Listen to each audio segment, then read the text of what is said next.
सुप्रभात। Gokuldas public school Khargone में online class में आपका स्वागत है।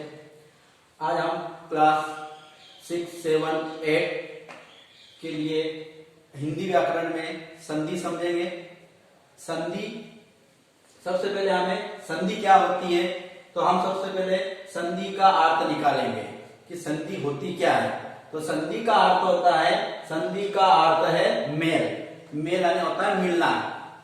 जब आपस में दो शब्द मिलते हैं और उनके मिलने से जो परिवर्तन होता है उसे संधि कहा जाता है।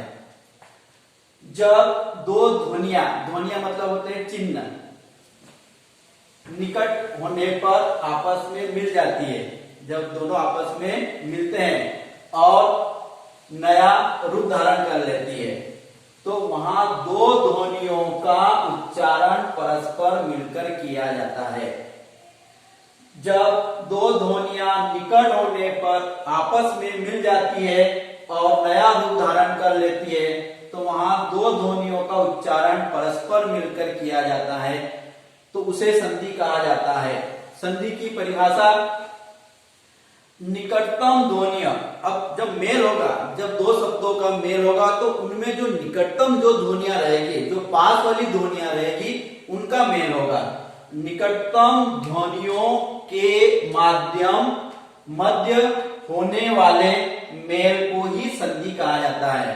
ये संधि की परिभाषा है, निकटतम ध्वनियों के मध्य होने वाले मेल, मेल यानी होता है मिलना, को ही संधि कहा जाता है। उदाहरण के लिए हम यहाँ पर दो शब्द लेते हैं।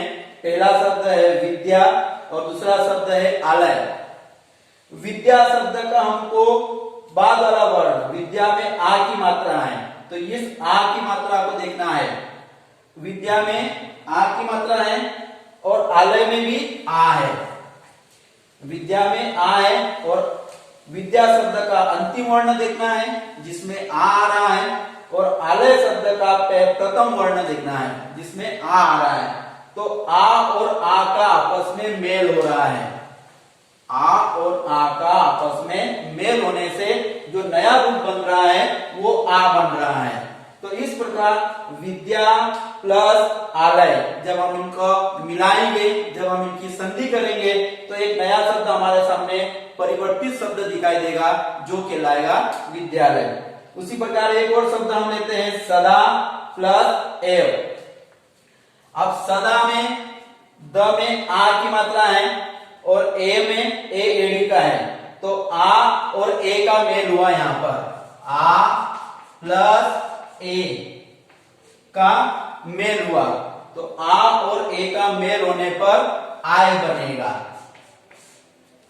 आ और ए का मेल होने पर आय बनेगा।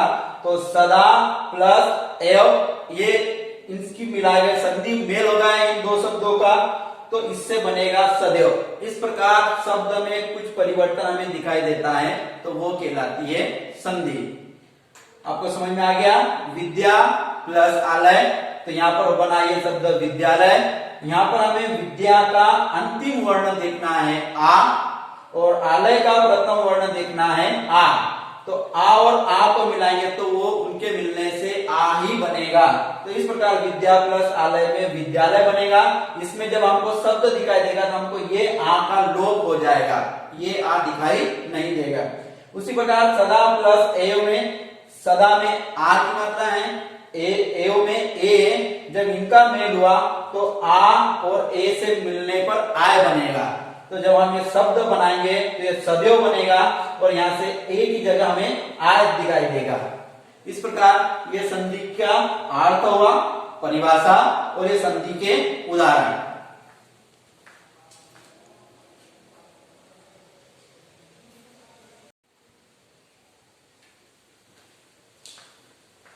संधि, संधि में हमें संधि विच्छेद पढ़ने को मिलेगा।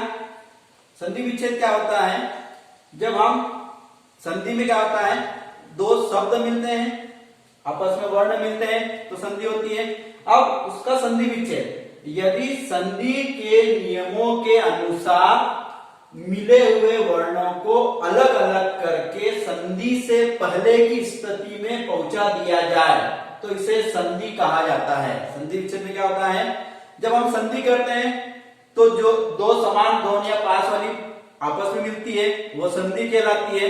और संधि विच्छेद क्या होता है, एक आपको शब्द दिया जाएगा, उसको दो समान भागों में बांटना। जैसे यहाँ पर उदाहरण के लिए हम लेते हैं शब्द विद्यालय, तो विद्यालय शब्द का हमने फिर दो भागों में बांट दिया, तो ये संधि विच्छेद हो गया। एक शब्द को दो भागों में बांटेंगे हम और दोनों भागों का अर्थ निकलना चाहिए। जैसे यहाँ पर एक शब्द है विद्यालय, ये इसकी संधि हो गई है। अब हम इसका संधि विच्छेद करेंगे तो विद्या धन आलय, तो यहाँ पर हमने इसका संधि विच्छेद कर दिया। सदैव, सदैव का हम संधि विच्छेद करेंगे तो सदा धन एव, ये हो गया संधि विच्छेद। तो आपको संधि में दो बातें आएगी, एक संधि, संधि में क्या होगा, दो शब्द आपस में मिलेंगे तो एक परिवर्तन होगा। और संधि विच्छेद में क्या होता है, एक शब्द आएगा उसको दो समान भागों में बांटना, ये संधि विच्छेद कहलाता है। आपको परीक्षा में दो प्रकार से प्रश्न आएंगे, या तो संधि बनाने को आएगी या उसका संधि विच्छेद करने को आता है। अब संधि के भेद या संधि के प्रकार, संधि के कितने प्रकार होते हैं, तो संधि के 3 प्रकार होते हैं। संधि के 3 प्रकार होते हैं। सबसे पहले नंबर पे आता है स्वर संधि, सबसे पहले नंबर पे आएगा स्वर संधि, दूसरे नंबर पर आएगा व्यंजन संधि और तीसरे नंबर पर आएगा विसर्ग संधि। ये संधि के भेद या संधि के प्रकार। संधि के 3 प्रकार होते हैं, स्वर संधि, व्यंजन संधि और विसर्ग संधि।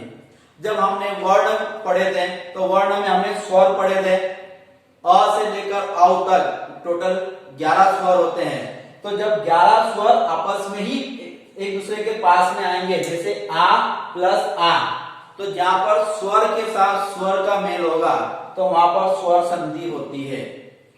व्यंजन संधि, जहां पर व्यंजन पहले शब्द में व्यंजन हो बाद में भी व्यंजन हो, या पहले शब्द में व्यंजन हो बाद में स्वर हो, तो व्यंजन का व्यंजन के साथ या व्यंजन का स्वर के साथ मेल होने पर जो परिवर्तन होगा, जो शब्द में परिवर्तन दिखाई देगा, वहां पर व्यंजन संधि होती है। विसर्ग संधि, विसर्ग संधि वहां होती है, हमने अयोगवाह पढ़ा था, अयोगवाह में अ जो होता है वो विसर्ग कहलाता है। तो आगे आपको विसर्ग रहेगा, आगे विसर्ग रहेगा, उसके बाद वाला शब्द या तो स्वर हो सकता है या उसके बाद वाला वर्ण व्यंजन हो सकता है। तो विसर्ग के बाद में स्वर आए या विसर्ग के बाद में व्यंजन आए, तो उनमें जो परिवर्तन होगा वहां पर विसर्ग संधि होती है। इस प्रकार संधि के भेद 3 भेद होते हैं, स्वर संधि, व्यंजन संधि, विसर्ग संधि।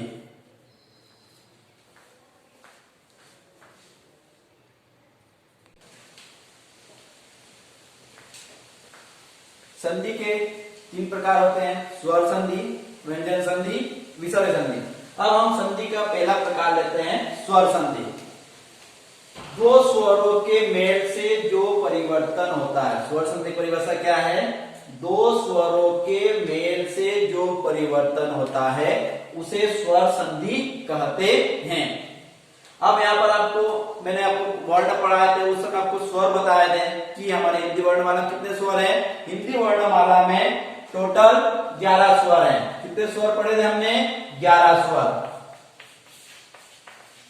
कहां से कहां तक, अ से लेकर औ तक ये 11 स्वर होते हैं। जब ये 11 स्वर ही आपस में मिलते हैं तो वहां पर स्वर संधि होती है। स्वर के साथ स्वर का मेल होने पर जो परिवर्तन होता है उसे स्वर संधि कहा जाता है। टोटल 11 स्वर हमने पढ़े थे, अ से लेकर औ तक, वो आपस में मिलेंगे तो उनमें जो परिवर्तन होगा तो वहां पर स्वर संधि होती है। फिर स्वर संधि को भी प्रकारों में बांटा गया है, स्वर संधि के भी भेद बताए गए हैं। तो स्वर संधि को 5 प्रकारों में बांटा गया है। स्वर संधि 5 प्रकार की होती है। पहली है दीर्घ स्वर संधि, दूसरी है गुण स्वर संधि, तीसरी है वृद्धि स्वर संधि, चौथी है यण स्वर संधि और 5वीं है आयादी स्वर संधि। इस प्रकार स्वर संधि के आपको यदि प्रकार पूछा है कि स्वर संधि के कितने प्रकार होते हैं, तो स्वर संधि के 5 प्रकार होते हैं। पहले नंबर पे आएगा दीर्घ स्वर संधि, दूसरा प्रकार है उसका गुण स्वर संधि, तीसरा प्रकार है उसका वृद्धि स्वर संधि, चौथा प्रकार है उसका यण स्वर संधि और पांचवा प्रकार है आयादी स्वर संधि। इस प्रकार स्वर संधि को 5 भागों में बांटा गया है। अब हम लेंगे दीर्घ स्वर संधि।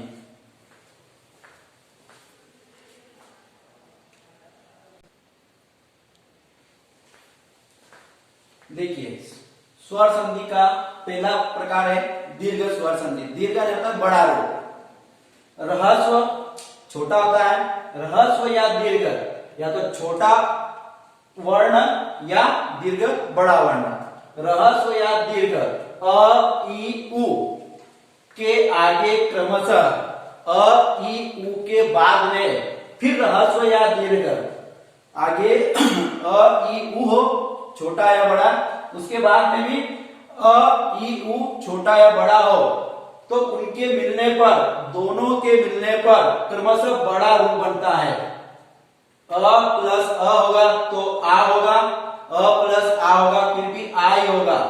तो आगे छोटा या बड़ा कोई सा भी वर्ण हो सकता है, प्लस उसके बाद में भी छोटा या बड़ा कोई सा वर्ण हो सकता है। तो जब दोनों वर्ण आपस में मिलते हैं तो बड़ा रूप ही बनता है, इसीलिए इसका नाम लगाया गया है दीर्घ। दीर्घ ने बड़ा, दीर्घ स्वर संधि बड़ा रूप।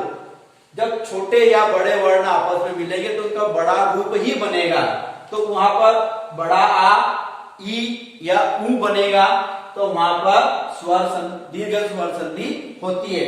उदाहरण देखिए अ प्लस अ, छोटा ह्रस्व अ, उसके बाद में फिर छोटा अ, तो अ और अ मिलेगा तो बड़ा ही रूप बनेगा, आ ही बनेगा। तो उदाहरण के लिए हम एक उदाहरण लेते हैं योग प्लस अभ्यास।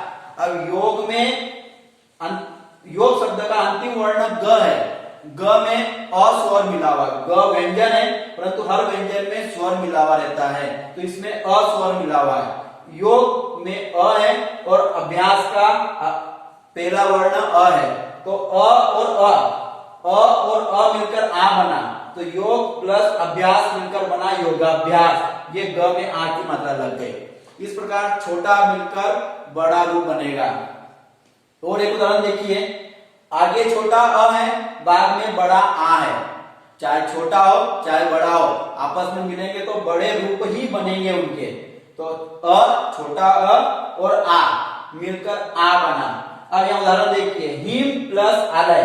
अब हिम में ये हिम में म व्यंजन है, हर व्यंजन में स्वर मिला रहता है, इसमें अ मिला हुआ है तो छोटा अ इसमें मिला हुआ है और बाद वाले शब्द में आ है, तो अ और आ मिलकर बना आ। तो इस प्रकार हिम प्लस आलय का रूप परिवर्तन होगा, संधि होगी तो बनेगा हिमालय। उसी प्रकार आ और अ आगे बड़ा वर्ण आ जाए, बाद में भी छोटा वर्ण आ जाए, फिर भी उसका बड़ा रूप ही बनेगा, आ ही बनेगा। तो आ प्लस अ बराबर होता है आ। अब रेखा, रेखा में ये आ की मात्रा आ गई। रेखा प्रथम शब्द रेखा है, उसमें अंतिम वर्ण आ है और बाद में अंकित शब्द है, उसका पहला वर्ण अ है, तो आ और अ मिलकर बनेगा तो आ बनेगा। इसमें रेखा प्लस अंकित हो जाएगा रेखांकित। अब दोनों बड़े रूप बनेंगे, आ ये भी बड़ा है और आ और आ दोनों बड़े वर्ण मिलेंगे तो उसका दीर्घ रूप ही बनेगा, आ ही बनेगा। आ प्लस आ बराबर आ।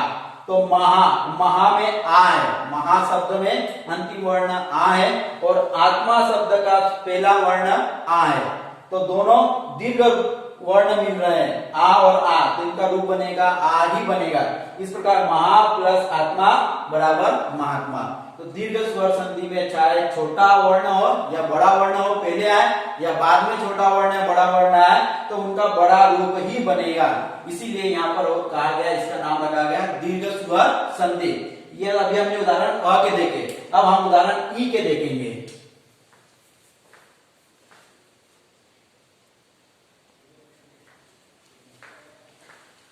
अब देखिए ई, अभी हमने अ का देख लिया, अब ई छोटा ई प्लस छोटा ई और ई मिलेंगे तो बड़ा ई दीर्घ रूप ही बनेगा। तो छोटा ई मिला तो बड़ा ई। उदाहरण के लिए कवि प्लस इंद्र। अब कवि में ई छोटी मात्रा है तो छोटा ई, और ये इंद्र में छोटा ई है। जब छोटा ई और छोटा ई मिलेगा तो बड़ा रूप बन जाएगा, तो ये इसका रूप बनेगा कविंद्र। ये संधि हो गई। छोटा ई प्लस बड़ा ई, फिर भी रूप बनेगा इसका बड़ा ई। तो गिरी में र में छोटी मात्रा है छोटा ई, और इसमें ये बड़ा ई है, तो छोटा ई प्लस बड़ा ई, तो इसका बड़ा रूप बनेगा बड़ा ई, गिरीश। ये संधि हो गई। इस प्रकार रूप परिवर्तन हमें देखने को मिलता है। बड़ा ई प्लस छोटा ई, तो इसका बनेगा बड़ा ई ही बनेगा। तो सती में बड़ा ई है और इच्छा में छोटा ई है, तो बड़ा ई प्लस छोटा ई मिलकर ये बड़ा ई बना। तो सती प्लस इच्छा तो हो जाएगा सती इच्छा, ये बड़ा ई। बड़ा ई और बड़ा ई मिलकर बड़ा ई दीर्घ रूप ही बनेगा। तो नारी में बड़ा ई है और ईश्वर में भी बड़ा ई है, तो ई और ई मिलकर ये बड़ा ई बन गया, तो नारीश्वर। इसी प्रकार ऊ में देखेंगे हम, छोटा ऊ मिलकर ये बड़ा रूप दीर्घ रूप बनेगा, तो बड़ा ऊ। गुरु में छोटा ऊ की मात्रा है और उपदेश में छोटा ऊ है, तो ऊ और ऊ मिलकर ये बड़ा ऊ बना, तो ये गुरु उपदेश बन गया। ऊ छोटा ऊ प्लस बड़ा ऊ बड़ा ऊ बनेगा। लघु में छोटा ऊ है और उर्मी में बड़ा ऊ है, तो छोटा ऊ और बड़ा ऊ मिलकर ये बड़ा रूप बना, तो लघु उर्मी हो गया। छोटा ऊ बड़ा ऊ प्लस छोटा ऊ, ये तो बड़ा ऊ बनेगा। वधु में बड़ा ऊ है और उत्सव में छोटा ऊ है, तो वधु उत्सव हो गया, बड़ा रूप बन गया। बड़ा ऊ और बड़ा ऊ मिलकर बड़ा रूप ही बनेगा। वधु प्लस उर्मी, वधु में भी बड़ा ऊ है और उर्मी में भी बड़ा ऊ है, तो वधु प्लस उर्मी वधुर्मी। इस प्रकार ये स्वर संधि में, दीर्घ स्वर संधि में बड़ा रूप ही बनता है, इसलिए इसका नाम रखा गया है दीर्घ स्वर संधि।